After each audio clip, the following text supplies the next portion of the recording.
সম্মানিত দর্শক, আমন্ত্রণ universal medical college and hospital limited আজকের সংবাদপত্র অনুষ্ঠানে। আমি তারিকুল ইসলাম মাসুম আছি আপনাদের সঙ্গে। যেখান থেকে যুক্ত হয়েছেন শুভেচ্ছা, সবাইকে ভালো আছেন সে প্রত্যাশা রেখে শুরু করতে চাই আজকের অনুষ্ঠান। আজ আমাদের সাথে স্টুডিওতে আলোচনার জন্য উপস্থিত আছেন রাজনীতি বিশ্লেষক শরীফুজ্জামান শরীফ। আপনাকে স্বাগত জানাচ্ছি। পত্রিকাগুলোর শিরোনাম দেখে আসব। দৈনিক ইত্তেফাক, মায়ের আত্মার মাগফিরাত কামনায় গুলশান মসজিদের মাহফিলে তারেক রহমান। প্রতি বছর বিলম্বে পাঠ্য বই ছাপানোর নেপথ্যে 5,000 কোটি টাকার গাইড বাণিজ্য। স্বাক্ষর গরমিল, মামলার তথ্য গোপন, নাগরিক ঐক্যের মান্না ও জামায়াত নেতা আজাদের মনোনয়নপত্র বাতিল। তীব্র শৈত্যপ্রবাহ মঙ্গলবার থেকে তাপমাত্রা নামতে পারে 4 ডিগ্রিতে। নিউ ইয়র্ক সিটি মেয়র দ্বিতীয়বার শপথ নিলেন মামদানি। প্রথম দিনের কাজে গুরুত্ব পেল আবাসন খাত। 30 কার্যদিবসের মধ্যে বিচার না হলে সরকার পতনের আন্দোলন। শাহবাগ ব্লকেটে ইনকিলাব মঞ্চের হুঁশিয়ারি। মানবজমিন, খালেদা জিয়ার কবর জিয়ারত করলেন নাতনিসহ পরিবারের সদস্যরা। দ্বিতীয় দিনেও শোকার্ত মানুষের ঢল। জামায়াত জোটে আপত্তি, এনসিপি ছাড়ছেন কেন্দ্রীয় নেতারা। নতুন বছরে যত চ্যালেঞ্জ। মান্নার মনোনয়ন বাতিল ঘোষণা। বিটিআরসিতে হামলার ঘটনায় মামলা। দোকান বন্ধ রাখার ঘোষণা ব্যবসায়ীদের। হলফনামায় প্রার্থীদের যত সম্পদ। ঢাকায় করমর্দন, ভারত পাকিস্তান সম্পর্কের বরফ গলবে। আমাদের সময়, খালেদা জিয়ার কবর জিয়ারতে মানুষের ঢল। স্বজনদের নিয়ে দাদির কবর জিয়ারত যাওয়া। জামায়াত সহ ইসলামী দলগুলো কোনো নারী প্রার্থী দেয়নি। প্রতীক বরাদ্দের আগেই বিএনপির চেয়ারম্যান হচ্ছেন তারেক রহমান। দেশের রাজনীতিতে সৌহার্দ্যের বার্তা। আমার দেশ, জামায়াত চরমনায়ের দর কষাকষি চূড়ান্ত। আসন সমঝোতা নিয়ে ইসলামী আন্দোলনে অসন্তোষ। পরিস্থিতি সমাধানে শীর্ষ নেতাদের বৈঠকের উদ্যোগ। মনোনয়নপত্র বাছাইয়ের পর সব দলের আসন চূড়ান্ত হবে। বাস্তবতার নিরিখেই সমাধানের প্রত্যাশা জামায়াতের।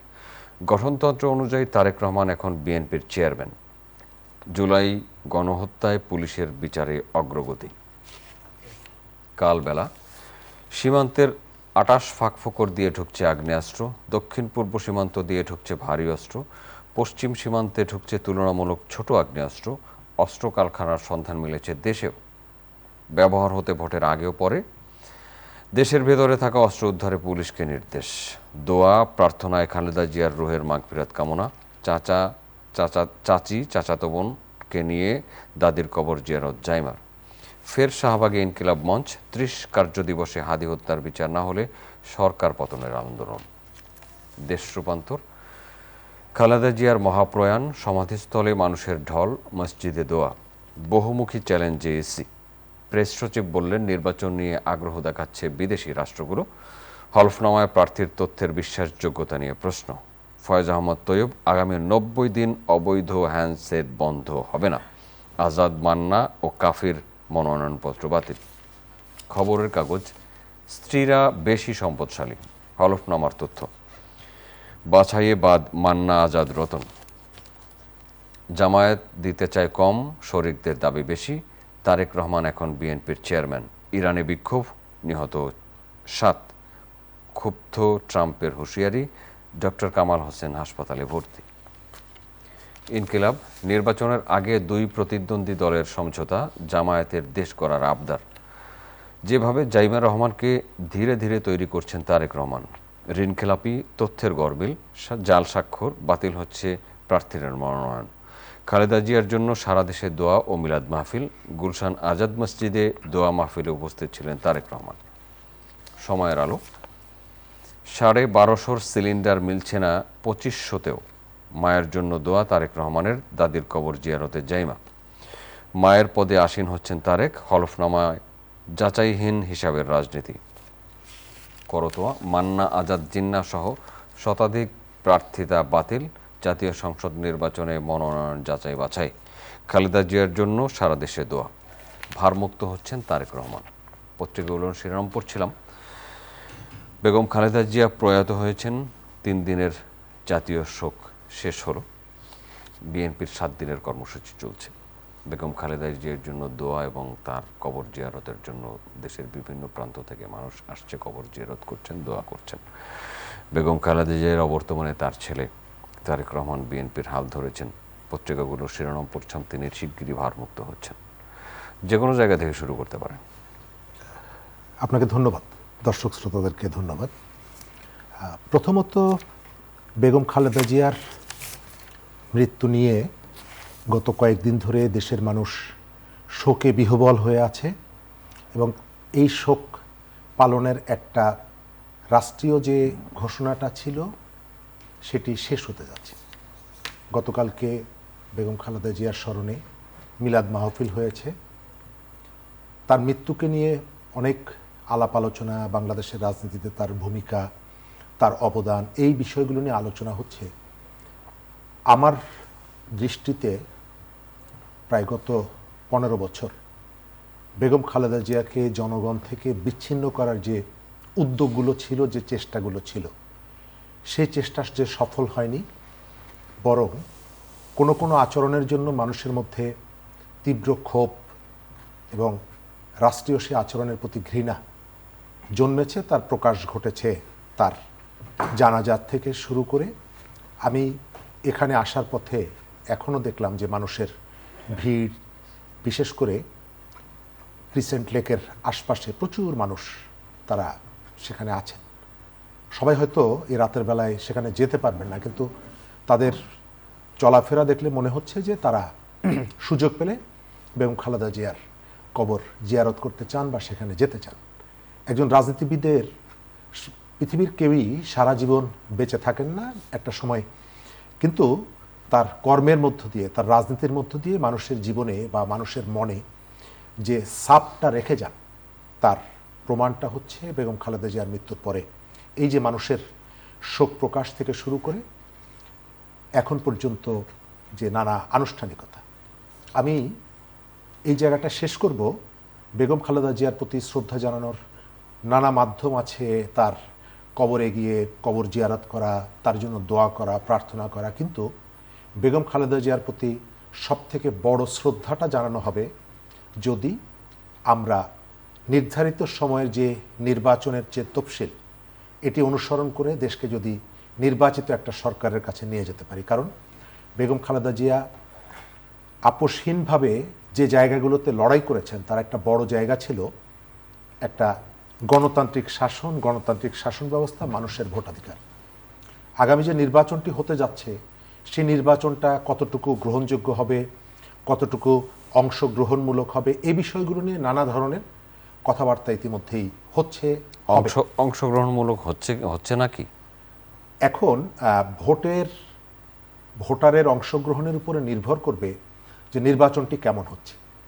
এর আগেও কিন্তু বাংলাদেশের বড় রাজনৈতিক অনেকগুলো দলের বর্জনের মধ্য দিয়ে নির্বাচন হয়েছে এবং তখন যারা ক্ষমতায় ছিলেন তারা কিন্তু এই কথাটাই বলতেন যে কতগুলো রাজনৈতিক দল অংশগ্রহণ বা বর্জন করছে তার থেকে গুরুত্বপূর্ণ হচ্ছে মানুষ অংশগ্রহণ করছে কিনা, ভোট দিতে যাচ্ছেন কিনা। ওই দৃষ্টিভঙ্গির থেকে তাদের সেই কথা ধার করে বলছি, তাদের অনেকেই নির্বাচনে অংশগ্রহণ করতে পারছেন না।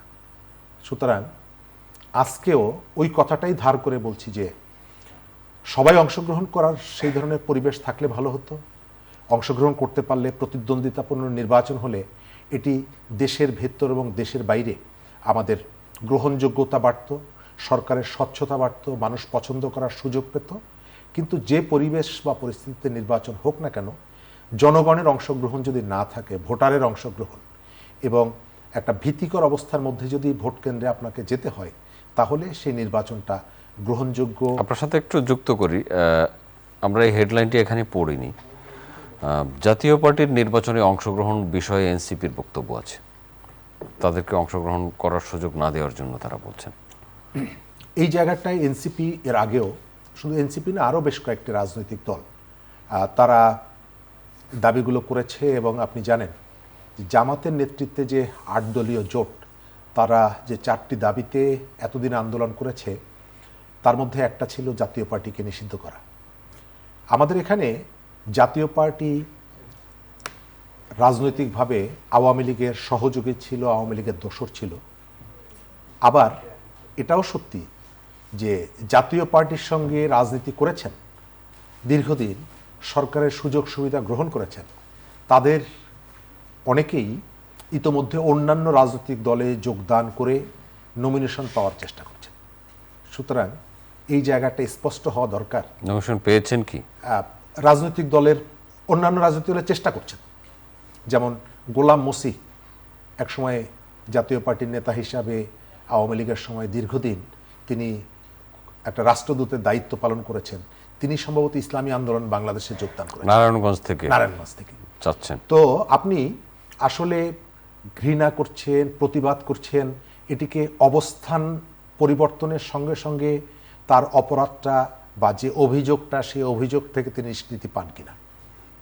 আপনি অভিযোগ করছেন, প্রশ্ন তুলছেন কাকে নিয়ে? কেবল রাজনৈতিক দলকে, নাকি ওই দলে থেকে সুবিধার যে রাজনীতির কথা বলছেন সেই সুবিধাটি যিনি গ্রহণ করেছেন আপনি তার সমালোচনা করছেন, নাকি তিনি যেখানে ছিলেন সেখান থেকে চলে আসার পরে, যেমন 24-এর আমির যে নির্বাচন, সেই নির্বাচনে যারা অংশগ্রহণ করেছেন তাদের অনেকেই ইতিমধ্যেই তার রাজনৈতিক অবস্থান পরিবর্তন করে নতুন ঠিকানা বেছে নিয়েছেন। তো নতুন ঠিকানা বেছে নিলে তার সেই অতীতের যে ত্রুটি বলেন, তার যে সমালোচনার জায়গা বলেন, তার যে রাজনৈতিক অপরাধ বলেন, স্খলন বলেন, সেগুলো কি সেখান থেকে তিনি নিষ্কৃতি পেয়ে যান ঠিকানা পরিবর্তন হলে? নিশ্চয়ই না।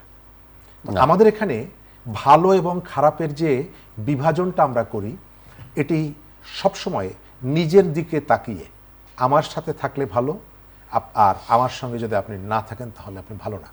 জাতীয় পার্টিকে নির্বাচন তফসিল ঘোষণা এবং এতদূর আসার পরে এই যে দাবিটা, এটা কতটুকু রাজনৈতিক এবং কতটুকু আইনগত বৈধতা, এটি নিশ্চয়ই আলোচনায় হবে। তবে এনসিপি তার জায়গা থেকে দাবিটা তুলতেই পারে কতগুলো দাবি নিয়ে, কিন্তু যে মুহূর্তে নির্বাচন একেবারে দোরগোড়ায় এসেছে সেই সময়ে এই ধরনের একটা দাবি নির্বাচনের স্বাভাবিক যে প্রক্রিয়াগুলো আছে সেই প্রক্রিয়াকে কোনোভাবে বাধাগ্রস্ত করবে কিনা, আমার ধারণা অন্যান্য যে রাজনৈতিক দলগুলো আছে যারা নির্বাচনে অংশগ্রহণ করতে চাইছে তারাও বিবেচনা করবে এবং নির্বাচন কমিশন নিশ্চয়ই এই জায়গায় সিদ্ধান্ত গ্রহণ করবে। এনসিপির বিষয় যেহেতু এসেছে, এনসিপির মধ্য থেকে অনেকজন নেত্রী পদত্যাগ করেছেন জামায়াতের সাথে জোট ইস্যু বা অন্য কোনো ইস্যুতে।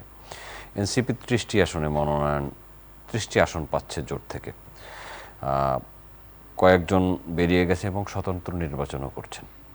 আবার কেউ কেউ এনসিপিতে আছেন কিন্তু নির্বাচন করছেন না, যেমন উপদেষ্টা পরিষদের 2 জন সদস্য যারা আন্দোলনের সাথে ছিলেন তারা 2 জন পদত্যাগ করছেন, কিন্তু তারা নির্বাচন করছেন না, একজন এনসিপির নির্বাচন পরিচালনা করছেন। এনসিপি গড়ে ওঠা এবং এনসিপির পৃথক, এর আগে এনসিপি অবশ্য 3 দল মিলে পৃথক একটা জোট করেছিল, তাদের সংস্কার জোট, তাদেরকে কিন্তু সাথে নিয়ে যায়নি এই জোটে। এই বিষয়ে একটু যদি বলতেন। আমি একটু আগে আরেকটা অনুষ্ঠান থেকে এই একই প্রশ্নর মুখোমুখি হয়ে এসেছি, সেখানে যেভাবে বলেছি সেই উত্তরটাই দিব। এনসিপির গঠনটাকে আমি খুবই অ্যাপ্রিসিয়েট করেছি। বাংলাদেশের রাজনীতির 2 ধারার বাইরে তরুণদের একটা রাজনৈতিক দল গঠিত হয়েছিল, এটি খুবই আশাব্যঞ্জক ছিল এবং তারা আমাদের রাজনীতি, অর্থনীতি অনেকগুলো জায়গায় পরিবর্তনের একটা প্রতিশ্রুতি দিয়ে যাত্রাটা শুরু করেছিল এবং যেটার নাম তারা দিয়েছিলেন নতুন বন্দোবস্ত।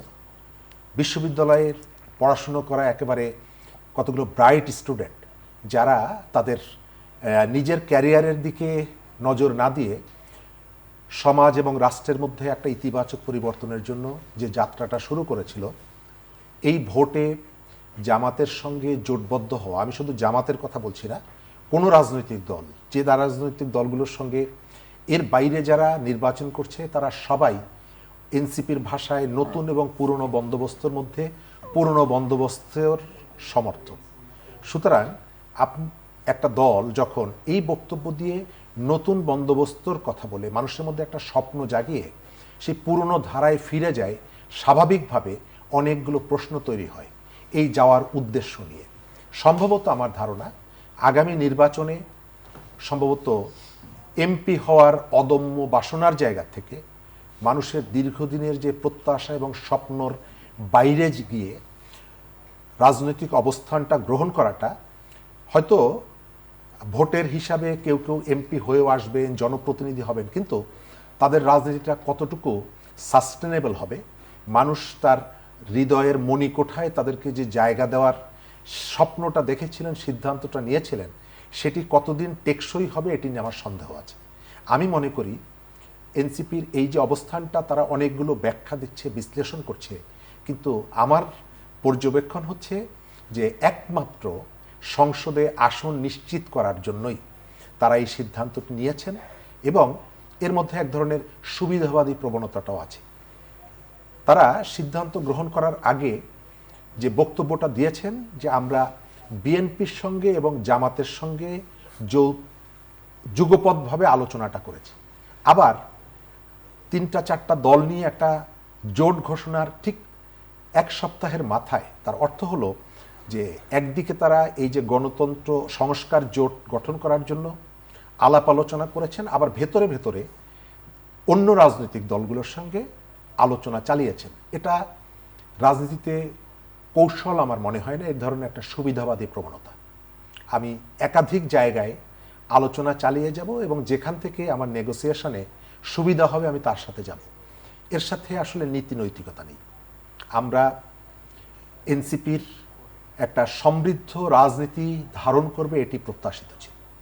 এখন এসে দেখতে পাচ্ছি যে তাদের মধ্যে যে বক্তব্যগুলো আসছে সেই বক্তব্যগুলো আসলে যুক্তির জায়গায় খুব একটা টেকে না।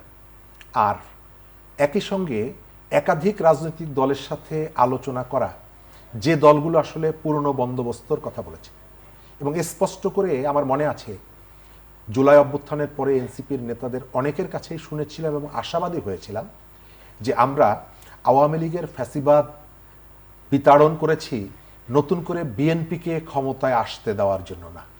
অর্থাৎ তারা কিন্তু গণ অভ্যুত্থানের পরে আওয়ামী লীগ এবং বিএনপিকে একই দৃষ্টিতে দেখেছে। এখনও কি দেখছে? এখন তাদের মধ্যে ওই যে এমপি হওয়ার যে বাসনাটা, এটাকেই তারা প্রায়োরিটি দিচ্ছে। এই কারণে যে দলগুলোর সঙ্গে তারা জোটবদ্ধ হয়েছে এদের অনেকেই দীর্ঘ সময় বিএনপির সঙ্গে রাজনীতি করেছে।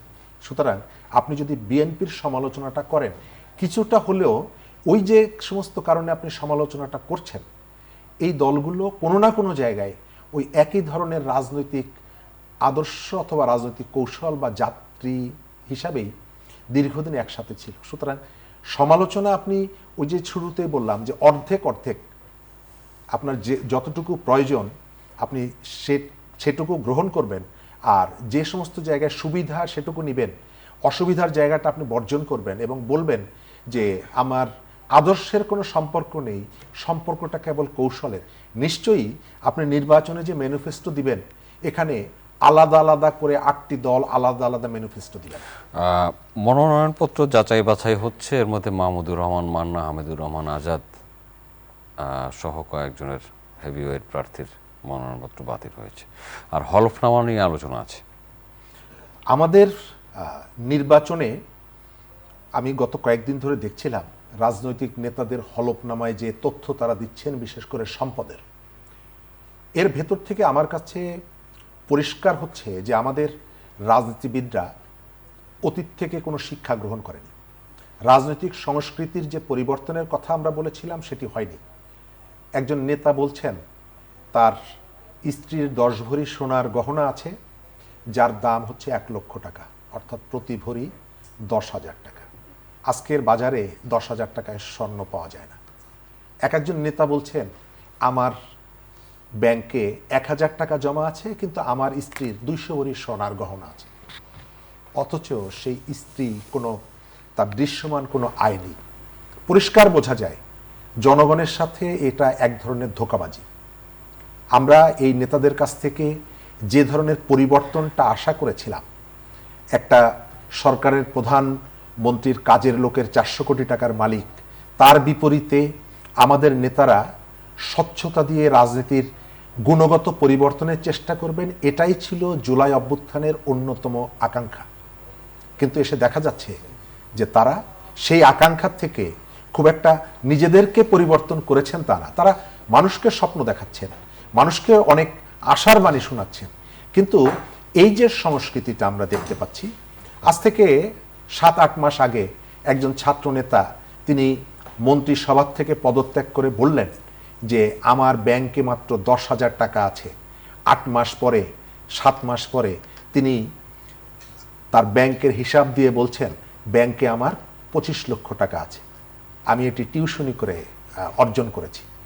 টিউশনিতে যে এত অর্থ আয় হয় আমরা দীর্ঘদিন ঢাকা শহরে এটা আমাদের অজানা ছিল। এটি আমরা ঠাট্টা করেই বলি, কিন্তু এই গণ অভ্যুত্থান কিছু মানুষের জীবনে ব্যাপক পরিবর্তন যে এনেছে এগুলো হচ্ছে তার প্রমাণ। তারা তাদের জীবনে গণ অভ্যুত্থানটাকে ব্যবহার করে, ওসমান হাদির একটা বক্তব্য আমি গত কয়েকদিন আগেও শুনলাম, তিনি সমালোচনা করছিলেন জুলাই বিপ্লবীদের এই শব্দটি ব্যবহারের ক্ষেত্রে, এবং তিনি সমালোচনা করে বলছিলেন যে এই শব্দটি ব্যবহার না করা। আমি এসে দেখতে পাচ্ছি সেই জুলাইকে ব্যবহার করে একটা শ্রেণীর মানুষ, শিক্ষিত মানুষ, বিশ্ববিদ্যালয়ে লেখাপড়া জানা শিক্ষার্থী, তারা তাদের জীবনের একটা ব্যাপক পরিবর্তন এনেছে। কিন্তু এই জুলাইয়ের যে সাধারণ মানুষ, আমাদের এই আলোচনার শ্রোতা যারা, দর্শক যারা, তারা তাদের নিজের জীবনের সঙ্গে তারা যদি তুলনা করেন তাহলে তারা বুঝতে পারবেন যে নেতারা আমাদেরকে পরিবর্তনের স্বপ্ন দেখিয়েছিলেন এবং এখন যে সম্পদের হিসাবের কথা বলছেন, ওই যে দর্শক সাধারণ মানুষ গণ অভ্যুত্থানে অংশ নিয়েছিলেন তার জীবনে কি ততটুকু পরিবর্তন এসেছে? যদি দুটোকে কম্পেয়ার করে দেখা যায় যে না, তাদের জীবনে পরিবর্তন আসেনি, তাহলে নিশ্চিত ধরে নিতে হবে আমাদের সমাজের একটা বিরাট অংশ কেবলমাত্র আগের সরকারকে বিদায় করেছে এবং যে শূন্যতা তৈরি হয়েছে সেই জায়গায় বসে জুলাইকে ব্যবহার করে, বিক্রি করে, জুলাইকে সামনে রেখে নিজেদের একটা বিরাট সমৃদ্ধ ভবিষ্যতের জন্য অনেক ধরনের অনৈতিক সুবিধা তারা গ্রহণ করেছে।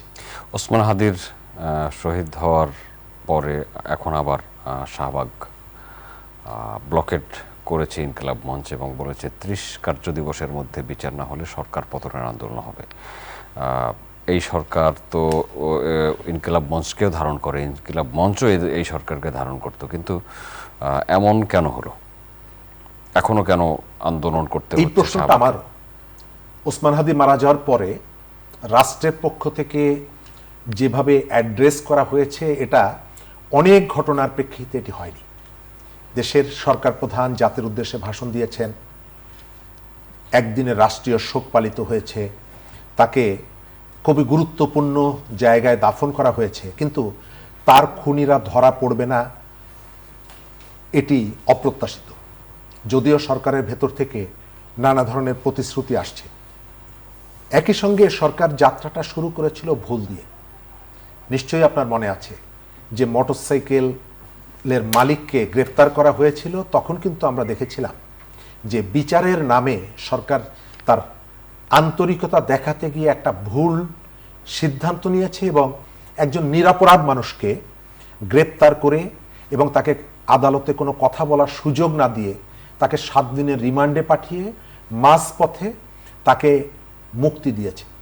এই যে ভুলটা, এই যে আন্তরিকতা দেখাতে গিয়ে সরকারের এই যে, এটিকে আমি অপরাধ মনে করি। একজন নিরপরাধ মানুষকে আপনি বিচারের মুখোমুখি করলেন, তাকে রিমান্ডে নিলেন, রিমান্ডে নিয়ে নিশ্চয়ই তার সাথে জামাই বাড়ির আত্মীয়র মতন আচরণ করা হয়নি। সরকারের উচিত ছিল প্রথমে এই ঘটনার সাথে যে পুলিশ কর্মকর্তারা জড়িত, যাদের ভুলে এটি হয়েছে তাদের বিরুদ্ধে দৃষ্টান্তমূলক ব্যবস্থা নেওয়া, শাস্তিমূলক ব্যবস্থা নেওয়া। কিন্তু দেখা গেল বিচার প্রক্রিয়ার প্রথম ভুলে তদন্ত কাজে একটা বড় ধরনের গাফিলতি রয়ে গেছে। আমরা সরকারের আন্তরিকতা চাই, একই সাথে এটাও বলতে চাই যে বিচার নিশ্চিত করার জন্য স্বচ্ছতা নিশ্চিত করতে হবে আপনাকে। আপনাকে ধন্যবাদ। আমরা শেষ দিকে চলে এসেছি। ইরান বিষয়ে একটু কথা শুনতে চাই। ইরানের 7 জন মানুষ মারা গেছে। দীর্ঘদিন ধরে ইরানের যে বর্তমান শাসক যারা আছেন তাদের বিরুদ্ধে কিন্তু মানুষ বারবার জেগে উঠছে। এর আগে হিজাব ইস্যুতে নারীদের একটা বিরাট গণজাগরণ হয়েছে, এবার তারা আবার জেগে উঠছে। ইরানের মানুষ তার গণতান্ত্রিক অধিকার, তার মত প্রকাশের স্বাধীনতা এগুলো চায়, আমরাও সেগুলোকে সমর্থন করি। কিন্তু একই সাথে এটা মনে রাখতে হবে যে এই বিক্ষোভগুলোতে ইরানের প্রতিপক্ষ যারা, ইরানের শত্রু যারা, বিশেষ করে আমেরিকা, নানা সময় দেখা যায় পৃথিবীর বিভিন্ন জায়গায় জনগণের রোষকে বা বিক্ষোভকে ব্যবহার করে রেজিম চেঞ্জের যে চেষ্টাটা করে, সেই চেষ্টার মধ্য দিয়ে তার অনুগত শাসক বসানোর চেষ্টা করে। এবং এই কাজটি করতে গিয়ে মানুষের প্রত্যাশা তো পূরণ হয় না, বরং এক শাসনের বিপরীতে আর এক ধরনের শাসন সেখানে প্রতিষ্ঠিত করা হয়। ইরানের মানুষ মুক্তি পাক এটি চাই, কিন্তু এই মুক্তির আকাঙ্ক্ষাকে ব্যবহার করে যাতে পৃথিবীর অন্য কোনো শক্তিশালী দেশ তার অনুগত কোনো শাসককে সেখানে প্রতিষ্ঠিত করে নিজের স্বার্থ হাসিল করার চেষ্টা করতে না পারে, সেটা যে ইরানের জনগণ, বিক্ষোভকারীরা অবশ্যই মনে রাখবে, সেটিও চাই। শরীফুজ্জামান শরীফ, আপনাকে ধন্যবাদ। সম্মানিত দর্শক, এতক্ষণ আমাদের সাথে থাকার জন্য কৃতজ্ঞতা। আগামী অনুষ্ঠান দেখার আমন্ত্রণ রইল। দেখা হতে পারে সেই অনুষ্ঠানে। ভালো থাকবেন সবাই। আপনাদের সবার জন্য অনেক অনেক শুভকামনা।